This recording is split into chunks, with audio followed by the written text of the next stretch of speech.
Someone declared her dead while she was still alive.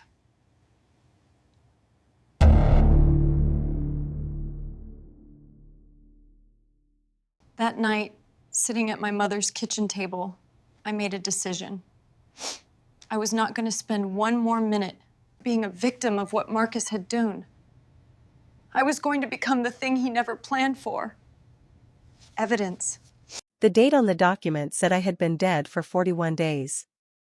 41 days. I was standing in a hallway outside a federal insurance hearing in Columbus, Ohio, holding a cup of coffee that had gone cold, reading my own death certificate through the glass panel of a door I was not supposed to open yet. My name. My date of birth. My social security number. And a cause of death I had never experienced. Accidental drowning. Lake Erie.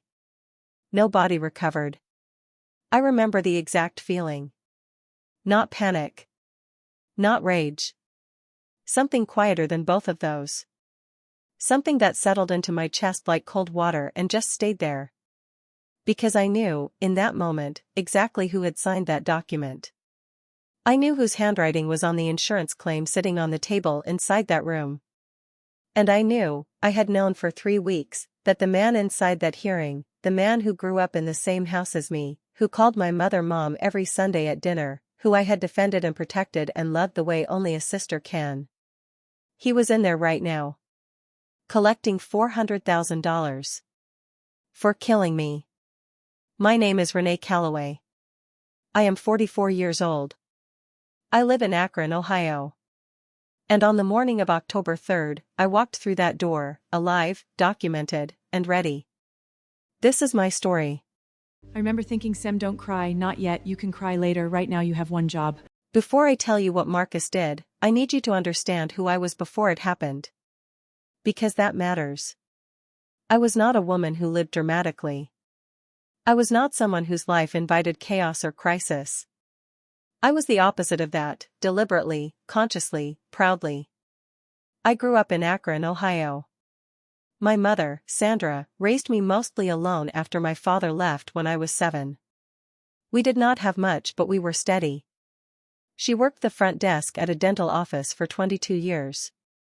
She made lunches every morning. She kept a clean house. She taught me that quiet consistency was its own kind of strength. I carried that with me. By the time I was in my late 30s, I had built something modest but mine. I worked as a medical billing coordinator for a regional healthcare group out of Akron. 13 years at the same company. Good benefits. A small 2-bedroom apartment I rented in Fairlawn. A cat named Biscuit.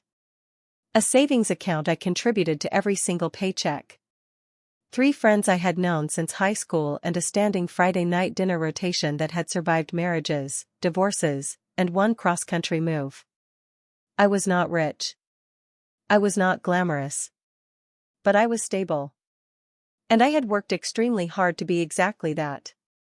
I did have 1 life insurance policy, a $400,000 term policy I took out at 38 after a health scare that turned out to be nothing but scared me into being responsible. My employer covered half the premium. The named beneficiary was my mother. Or so I thought. I would later learn, much later and too late, that someone had submitted a change of beneficiary form 18 months before any of this happened. My mother's name had been quietly and carefully removed. Marcus Ellison's name had been put in its place. Marcus Ellison came into my life when I was 11 years old. His father, Gerald, married my mother in the spring of 1991. Gerald was a decent enough man. Quiet. Worked in logistics. Paid his bills. He and my mother seemed genuinely happy together, which after years of watching her be alone meant everything to me. Marcus was 13. He was tall for his age, with a smile that arrived a half-second too late. Like he had decided to produce it rather than felt it naturally. I noticed that even as a child. I did not have words for it then. I just knew his smile made me feel slightly unsettled in a way I could not explain. But he was my brother. So I loved him the way you love family, not always because of who they are, but because of what they represent. We were never close in the way some siblings are. We did not confide in each other, did not call just to talk. But we showed up. Christmas. Thanksgiving. Mother's Day. We were the kind of family that occupied the same rooms without truly knowing each other. Looking back, that distance protected him. It kept me from seeing clearly. What I knew about Marcus was this: he was charming with strangers, unreliable with money, and deeply and dangerously convinced that the world owed him something it had so far failed to deliver.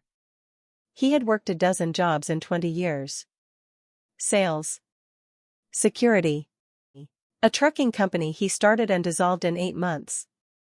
A vending machine business that lasted slightly longer.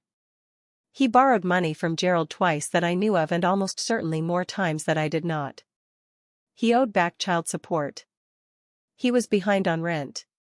He was, as I would eventually confirm through court documents, approximately $67,000 in personal debt at the time he began planning what he did to me. Struggling people do not do this. Desperate people do. And I had no idea how desperate he had become. People ask me, did you ever suspect him? And I have to be honest, I saw the signs. I just didn't think they pointed at me. It started with questions. That is always how it starts, is it not?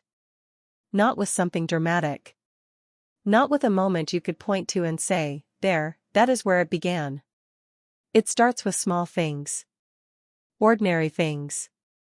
Things that only look suspicious in hindsight, when you are arranging them on a timeline and trying to understand how someone dismantled your life so carefully you did not notice until it was already done. The first question came at Thanksgiving, 2022. We were at my mother's house in Akron, the same house she had lived in for 30 years, the one with the green shutters and the rose bushes she refused to let die. Gerald had passed 2 years earlier. It was a smaller gathering than usual. My mother, Marcus, his daughter Kayla, and me.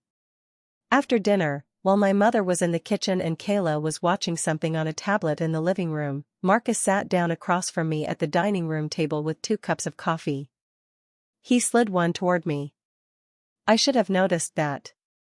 Marcus did not make gestures of warmth without a reason. Can I ask you something? Sure.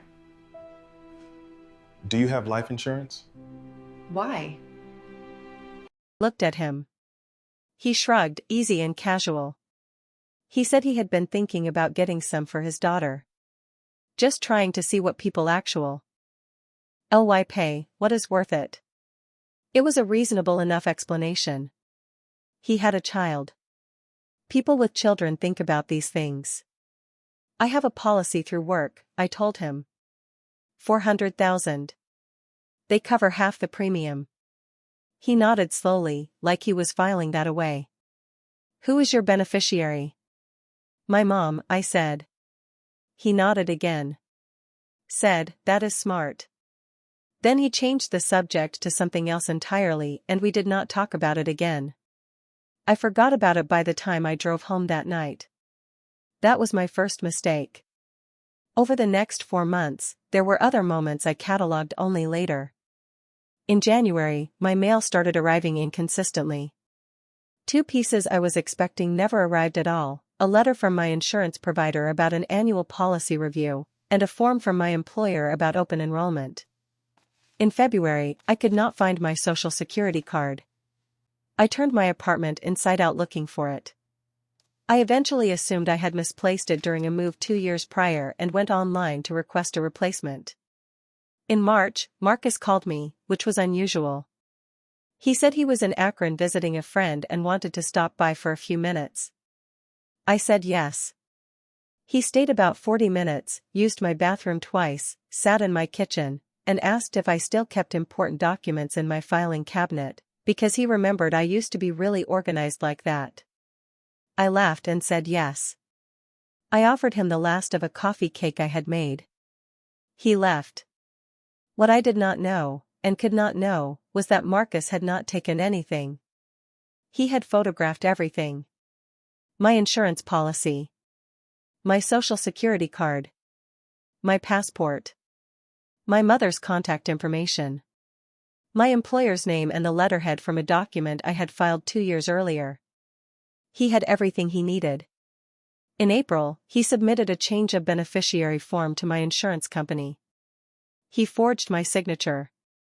He had practiced it. Investigators would later confirm this. There were practice sheets found in his apartment. Page after page of my name in my handwriting until he got it right. The insurance company processed it without question. Change of beneficiary requests are routine. There is no phone call, no verification visit, no second signature required. A form comes in, it gets processed, the file gets updated. Just like that, on paper, in the eyes of a $400,000 life insurance policy, I no longer belonged to my mother. I belonged to him. And he had not even killed me yet. In the first week of August, I got a call from an old college friend named Deb. Deb lived in Pittsburgh. We had stayed close over the years, not daily close, but the kind of close where you pick up exactly where you left off no matter how long it has been. She had been diagnosed with a degenerative disc condition that had gotten suddenly worse. She was not in danger of dying, but she was in significant pain, could not drive, and was waiting on a specialist appointment that kept getting pushed back. She needed help. Just for a couple of weeks. Someone to drive her to appointments, help with groceries, sit with her through the hard days. I said yes immediately. I took 2 weeks of paid time off from work, packed a bag, and drove to Pittsburgh on August 9th. I told my mother. I told my 3 friends. I did not specifically tell Marcus. Why would I? We were not that kind of siblings. I had no reason to announce my whereabouts to him. Which meant he had no idea where I was. And he decided that was opportunity enough. On August 14th, 5 days after I left for Pittsburgh, Marcus walked into the Akron Police Department on East Exchange Street and filed a missing persons report. He said I had called him on August 12th, distressed and disoriented, saying I was going somewhere and was not sure I was coming back. He said he had tried to call me back multiple times and I was not answering. He said my mother was worried, which was a lie, because he had not spoken to my mother about any of this. The report was filed. Officers attempted to reach me. My phone, which I had been keeping on silent during Deb's medical appointments, showed several missed calls I assumed were spam. I called my mother that evening. She seemed fine. She did not mention the report. She had not been contacted yet. I went to sleep in Deb's guest room not knowing that my name had just entered the missing persons system. What happened next took Marcus 11 days to execute. He had clearly planned this in stages because the timeline was too precise to be improvised. On August 19th, he contacted a man, identified in court documents only as a known associate from Marcus's time working in the trucking industry, and paid him $1,800 in cash to provide a witness statement. That statement claimed the witness had seen a woman matching my description near the Lake Erie shoreline in Sandusky, Ohio, on the evening of August 17th. Alone. Agitated. Walking toward the water. On August 21st, one of my shoes was found on the shore near Sandusky. It was my shoe. One of a pair I owned. Marcus had taken it from my apartment during his March visit, the visit where I offered him coffee cake and thought nothing of how long he spent in my kitchen. On August 28th, a death certificate was issued in my name. Cause of death, accidental drowning. Location, Lake Erie. Body, not recovered. When I finally read that certificate, my own death certificate, the date hit me hardest. August 28th. I was sitting in Deb's kitchen eating scrambled eggs on August 28th. I made her laugh about something. I don't even remember what. I was so alive. On September 4th, Marcus Ellison contacted the insurance company and filed a claim. He submitted the death certificate. He submitted the missing persons report. He submitted the witness statement. He listed himself as beneficiary. He requested expedited processing due to, and this is the phrase he used word for word in the claim letter, the emotional hardship of losing my only sister.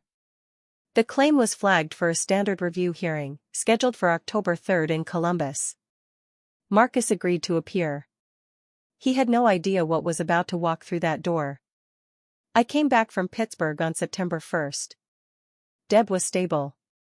Her specialist appointment had finally gone through, she had a treatment plan, and she had her sister flying in from Atlanta to take over. I hugged her at the door, put my bag in the trunk of my car, and drove the 2.5 hours back to Akron feeling the specific exhaustion of someone who has spent 2 weeks being strong for someone else.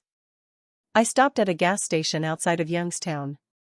Got a coffee and a bag of pretzels. Called my mother to say I was on my way back. She answered on the second ring, said "Oh good honey, drive safe," and asked if I wanted to come for dinner that weekend. Normal. Completely normal. I got back to my apartment building at 4:47 in the afternoon. My key did not work. I tried it twice. 3 times. I checked the number on the door. Yes, my apartment, 2C, same as always.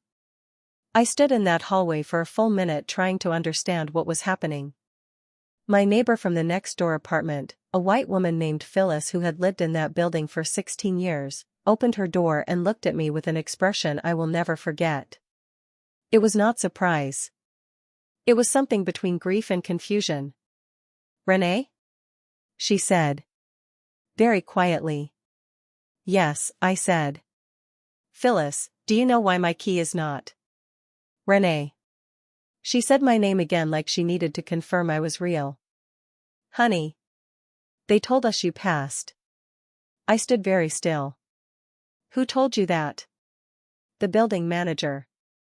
3 weeks ago. He said your family had notified him. Said there had been an accident. They came and cleared out your unit." I heard that sentence, "cleared out your unit," and felt the floor shift underneath me. "My things," I said. "They took everything, honey. Your furniture. Your boxes. Everything." She paused. "Your cat." "Biscuit," I said. "Your brother said he would take her." Marcus had come to my apartment building with a story and a death certificate and walked out with my entire life. My furniture. My clothing. My files. My cat. He had 30 days to do it cleanly before the insurance hearing. And he had used every one of them. I want you to understand what it feels like to be legally dead. It is not dramatic in the way you might imagine. It is not explosions and chaos. It is quiet and methodical and suffocating, like being sealed inside a room where every door is locked from the outside and every person you try to reach looks at you through the glass and cannot process what they are seeing. You exist physically. You are breathing. You are standing in front of them. But on paper, the paper that runs the world, you are gone. Your accounts are frozen. Because dead people do not have accounts. Your lease is terminated. Because dead people do not have apartments. Your employment file is flagged. Because dead people do not have jobs. I went to the Akron Police Department that evening. I brought my driver's license. My passport, thankfully still in my car's glove compartment where I had put it 2 years ago and forgotten about. A recent pay stub I found in my email. The officer I spoke to was not unkind. He was a white man, careful in a way that felt like skepticism. "We have a missing persons case and a coroner's declaration," he said. "Ma'am, I am not saying I do not believe you are who you say you are, but this is not something I can just dismiss in an evening. There is a process." "How long is the process?" I asked. "Weeks. Could be longer." I drove to my mother's house. She opened the door and screamed. She grabbed me and did not let go for a very long time. She had been told by Marcus, by phone, gently and carefully, that there had been an accident. That I was gone. That she needed to let him handle the arrangements because she was too fragile to do it herself. She had believed him. She had been grieving me for 3 weeks. That night, sitting at my mother's kitchen table, I made a decision. I was not going to spend one more minute being a victim of what Marcus had done. I was going to become the thing he never planned for. Evidence. The next morning, I made a list. That is the most honest thing I can tell you about who I am, that in the middle of the worst crisis of my life, my first instinct was to find a notebook and make a list. My mother offered me breakfast. I asked her for a pen. In the days that followed, I learned something that nobody tells you about being legally declared dead. The burden of proof is entirely on you. You would think it would be the opposite. You would think, surely the system has a mechanism for this, surely when a living person presents themselves with valid identification, the paperwork corrects itself quickly. It does not. I contacted the Summit County Coroner's office. They told me that reversing a death declaration required a court order and could take 6 to 8 weeks depending on docket availability. 6 to 8 weeks. The insurance hearing was 32 days away. I contacted my employer. They were sympathetic but bound by protocol. My employment file had been flagged, my access suspended, and reinstating it required verification through their legal department. I contacted my bank. Same story. Frozen pending estate processing. I went back to the police department. I spoke to a detective this time, a Latina woman named Reyes who was sharper than the officer from the night before. She listened carefully. She pulled up the missing persons report Marcus had filed. He listed himself as your next of kin, she said. He is my stepbrother, I said. We share no blood. My next of kin is my mother. She made a note. He listed your mother as deceased, she said. I blinked. My mother is alive. I had dinner with her last night. Detective Reyes looked at me for a long moment.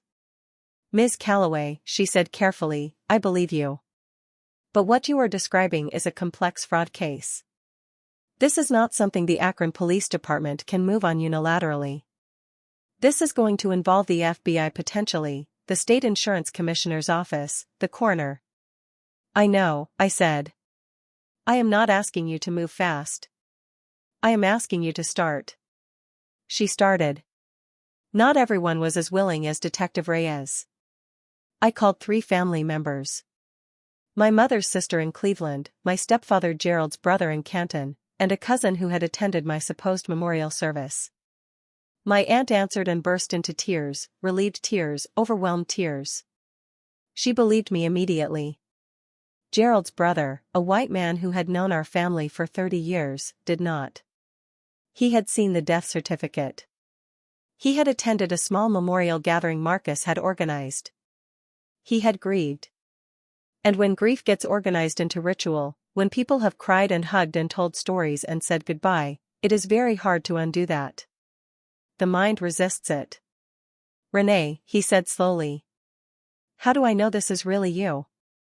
I answered 3 questions about things only I would know. He went quiet for a long time. Then he said, what do you need? Marcus, I would later learn, had spent those weeks being very careful. He had not spent the money, the claim had not been paid yet, pending the October 3rd hearing. But he had spent the time consolidating the story. He had had quiet conversations with family members. He had positioned himself as the grieving, responsible one, the one managing logistics, handling details, being strong so others did not have to be. It was the same charm that arrived a half-second late. Deployed on the people who loved me. I had 32 days. On day 3 of being legally dead, I found Patricia Holt. Patricia was a white woman in her late 50s, an attorney out of Cleveland who did pro bono work through a legal aid organization focused on elder fraud and identity crime. She was not specifically set up for my situation. Nobody was specifically set up for my situation. But when her paralegal read my intake form, Patricia called me herself within 2 hours. This is the most extraordinary case I have seen in 30 years, she said. Not unkindly. Just honestly. Can you help me? I asked. I can, she said. But Renee, I need you to understand something before we start. The courts move slowly. The insurance company's hearing does not. So we are going to run 2 tracks simultaneously. I am going to file for an emergency motion to vacate the death declaration. And you are going to build me a case so airtight that when you walk into that hearing room on October 3rd, there is not a single person in that building who can question your identity or your story. Tell me what you need, I said. She told me. Track 1 was Patricia's domain, the legal machinery. She filed an emergency petition to the Summit County Court of Common Pleas to vacate the erroneous death declaration. She attached my identification documents, a sworn statement from my mother, a sworn statement from Deb confirming I had been in Pittsburgh from August 9th through September 1st, and a letter from Deb's physician confirming the dates of her medical appointments that I had attended. She filed a formal complaint with the Ohio Department of Insurance flagging the pending claim as potentially fraudulent and requesting a hold on payment pending investigation. She contacted the FBI's Financial Crimes Division. They opened a preliminary inquiry. Track 1 was moving. Track 2 was mine. And I approached it the way I have approached every difficult thing in my life, methodically, quietly, and without stopping. I started with my phone records.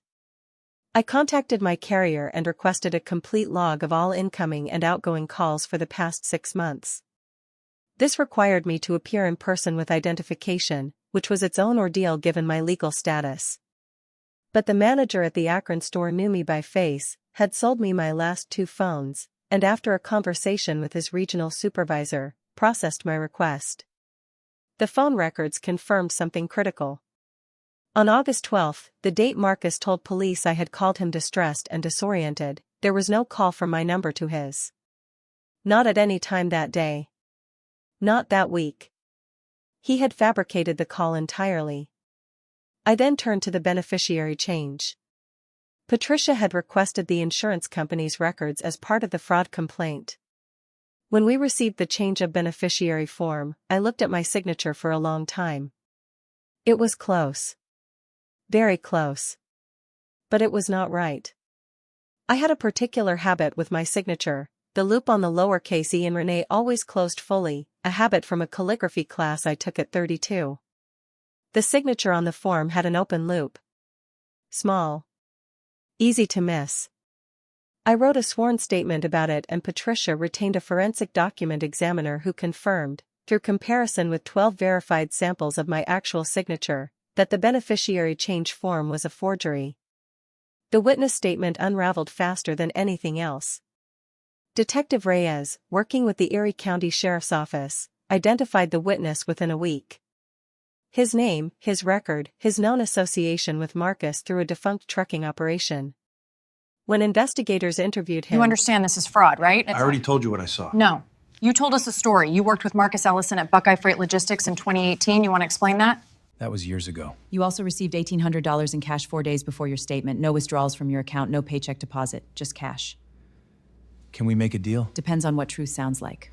Did you ever see Renee Calloway? No, never. Didn't know who she was. Never met her? Never saw anybody at that lake? No, never. Didn't know who she was. Never met her. Never saw anybody at that lake. Marcus Ellison paid me Paid you for what? to fake the sighting. You're saying the statement you gave was a lie? Marcus gave you $1,800 to say you saw her? And to write the statement. Did you ever actually see her? No. And the written statement? He told me exactly what to write. I needed money. That's the truth. I thought it would disappear. That's when the story collapsed. The man finally admitted he had never seen her before. And a full statement confirming that Marcus had paid him $1,800 cash to fabricate the sighting and provide the written statement. He had never seen me. He did not know me. He had done it because he needed the money and Marcus had assured him it would never come back to either of them. It came back to both of them. The shoe was the piece that moved me most, not legally, but personally. When investigators confirmed that Marcus had taken it from my apartment during his March visit, something settled into place in me that I can only describe as clarity. He had been in my kitchen. He had drunk coffee I made for him. He had asked me about my filing cabinet with a casual smile. And somewhere in that 40 minutes, he had taken one of my shoes and put it in a bag and carried it to his car. He had been planning this while I was offering him coffee cake. I thought about that for a long time. And then I put it in a sworn statement and sent it to Patricia. Because grief was something I could afford later. Right now, I had a hearing to prepare for. October 3rd arrived cold and gray, the kind of Ohio autumn morning that feels like the sky is pressing down. I wore a green blazer I borrowed from my mother because Marcus had taken everything I owned. I carried a folder Patricia had assembled, 47 pages of documentation, organized by category, tabbed and indexed. I had read every page of it 3 times. Patricia met me outside the Federal Building on South High Street in Columbus at 8:15 in the morning. She looked at me and said, "How are you feeling?" "Ready," I said. "Good," she said. "Because he is already inside." The hearing was conducted by 2 investigators from the insurance company's Special Investigations Unit, a white man named Garrett and a white woman named Kim, plus a representative from the Ohio Department of Insurance who had joined following Patricia's fraud complaint. Marcus did not know the Department of Insurance representative would be there. He also did not know that Detective Reyes was sitting in the hallway outside. Or that an FBI agent was in the building. Patricia had coordinated all of it quietly over the preceding 2 weeks. She had told me, "We are not going to arrest him in the hallway. We are going to let him sit down, let him begin his presentation, and then we are going to walk you through that door. Because the moment you appear, every lie he has told becomes visible simultaneously. That is the most complete form of accountability." I had agreed. At 9:02 in the morning, Patricia opened the door. I walked in. Marcus was seated at a table across from the investigators. He had a folder of his own. He was wearing a suit I did not recognize. He must have bought it for the occasion. He looked composed. Prepared. Like a man who believed he had accounted for every variable. He had not accounted for me. He looked up when the door opened. The expression that crossed his face is one I will carry with me for the rest of my life. It was not guilt. Guilt implies something sudden and surprising. This was recognition. And beneath the recognition, something collapsing. Like a structure that had been holding enormous weight suddenly losing its foundation all at once. He said nothing. I sat down at the table. I placed my folder in front of me.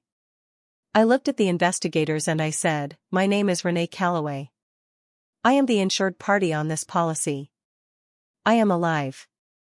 And I would like to show you why this claim should not be paid." The next 90 minutes were the most precise 90 minutes of my life. Patricia presented our documentation in order. Phone records first, no call on August 12th.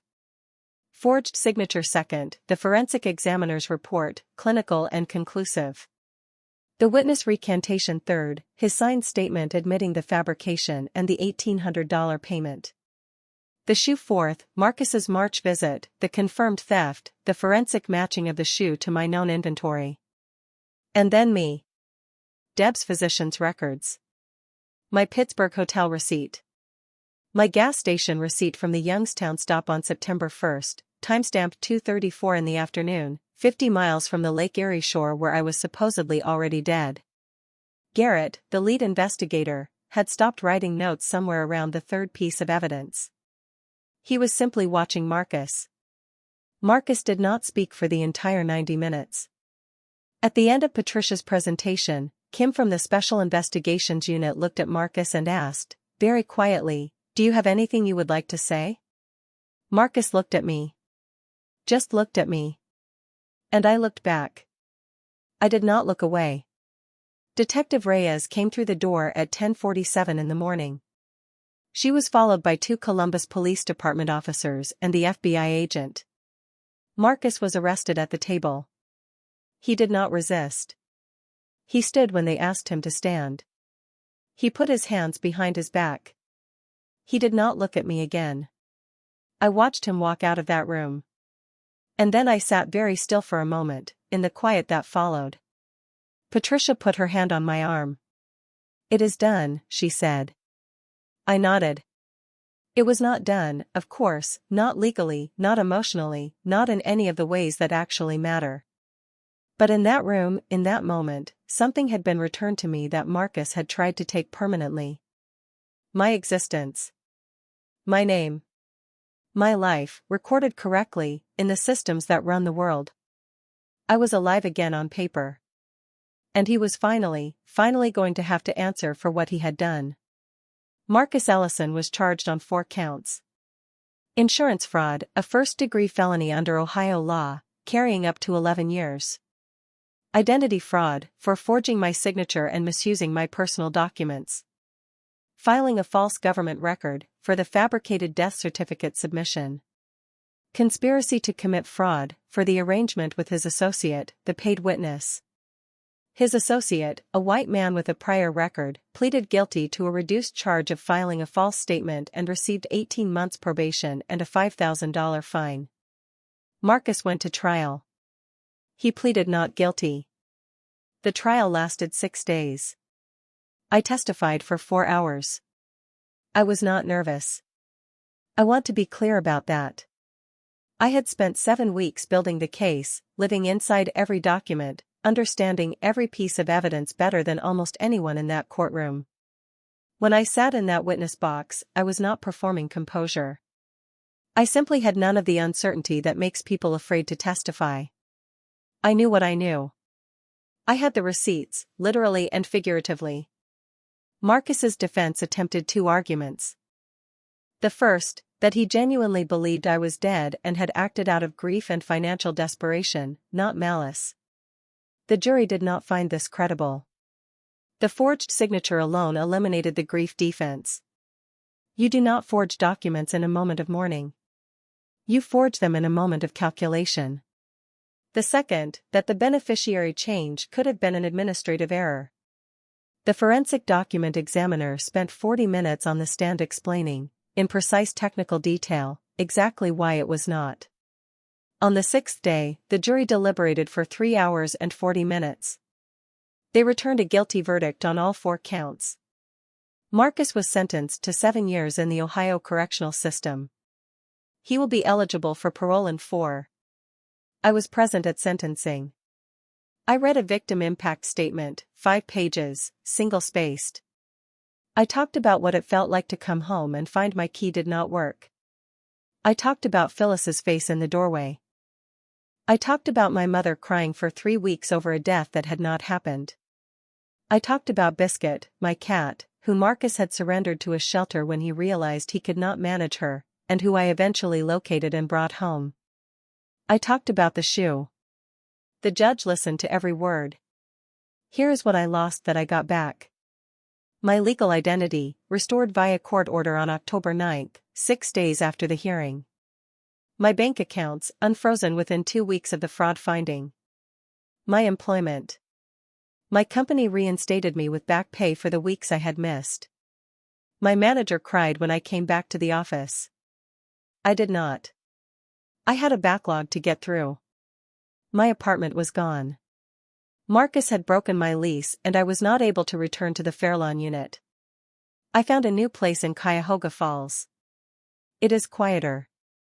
I like it. My cat, home. She hid under the bed for 3 days when I brought her back. Then she climbed onto my chest at 2 in the morning one night and went to sleep there, and I lay very still for a long time so I would not disturb her. Here is what I lost that I did not get back. The 3 weeks my mother spent grieving me. That time is gone. She has not fully recovered from it, not in the way that shows on the surface, but in the way that shows at dinner sometimes when she looks at me for a moment too long. The version of my relationship with Marcus that I carried before all of this. The distant but present stepbrother. The man I defended when others criticized him. The family I chose to believe in despite the evidence. That version of him never existed. I know that now. And knowing it, while painful, is its own kind of freedom. She knew her own name. And she made sure everyone in that room knew it too. If Renee's story moved you today, and I believe it did, I want you to do 3 things right now. First, drop the word undefeated in the comments. Just that one word. Let Renee know her story was heard. Second, Share this video with one person in your life who needs to hear it. One person. That is all it takes. And third, hit that subscribe button if you have not already, because next week, we are sitting down with another woman who was counted out, written off, and left for nothing. And just like Renee, she had other plans. I will see you then. People ask me what I learned from all of this. They expect, I think, a lesson about trust. About being more guarded. About not letting people into your home or your filing cabinet or your life. But that is not what I learned. What I learned is this. The same quality that Marcus exploited, my steadiness, my organization, my habit of keeping records and maintaining systems, is the exact quality that defeated him. He counted on me being a victim. He built his entire plan on the assumption that I would be too disoriented, too emotionally devastated, too caught up in the unfairness of what had happened to become a threat to him. He forgot that I had spent 44 years building a quiet, steady, organized life. And quiet, steady, organized people? We do not panic. We make lists. I think about the morning I walked into that hearing room sometimes.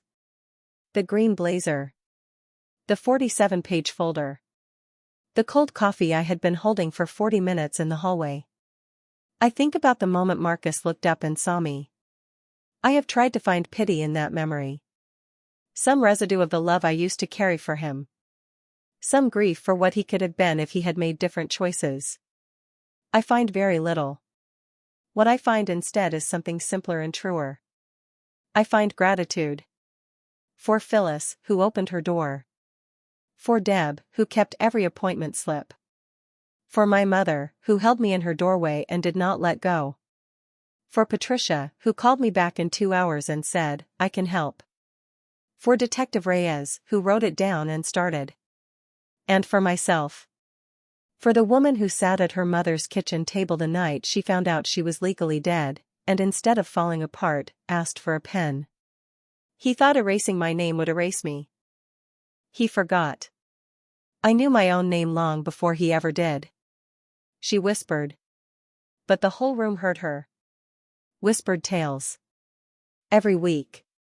Right here. Do not miss what is coming next.